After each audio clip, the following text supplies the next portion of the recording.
known as to be the brain behind the whole revolution. So he denies it repeatedly. He said, not me, many others, but that's how he's recognized, that he's the brain behind the whole thing. It's amazing, meticulously designed thing. It's not just suddenly came, it's not like that. Very well designed. Even the leadership pattern, people don't know who the leader is. So you can't catch one and say, okay, it's over. It's not over.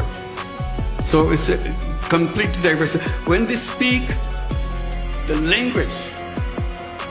ইতিমধ্যেই doctor Mohammad Yunus আন্তর্জাতিক ফোরামে বিশ্ব মিডিয়ার সামনে ঘটা করে জানিয়েছেন, সরকার পতন আন্দোলনটি এমনি এমনি আসেনি। আন্দোলনটি ছিল পূর্ব পরিকল্পিত, যা সুচারুভাবে সম্পাদিত। অতএব দিবালোকের মতো সত্য, হাজার হাজার মানুষ হত্যা, আবু সাঈদ হত্যা। আজ আবু সাঈদের ময়নাতদন্ত রিপোর্ট সারা বিশ্ব ও বাংলাদেশের মানুষের কাছে পরিষ্কার।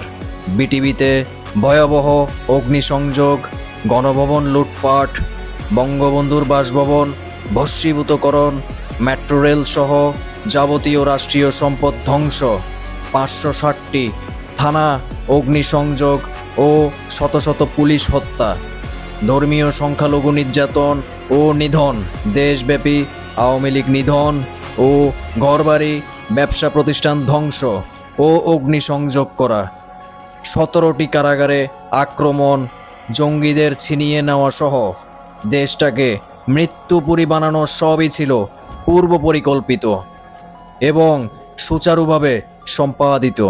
তাহলে আপনার নিজের স্বীকারোক্তির আলোকেই বলতে চাই, ইউনূস সাহেব, দেশের সার্বিক ক্ষতি আর এত এত লাশ এবং রক্তের বিনিময়ে ক্ষমতা দখল করে আপনি কার স্বার্থ হাসিলের খেলায় মেতেছেন, এটা এখন বাঙালি জাতির প্রশ্ন।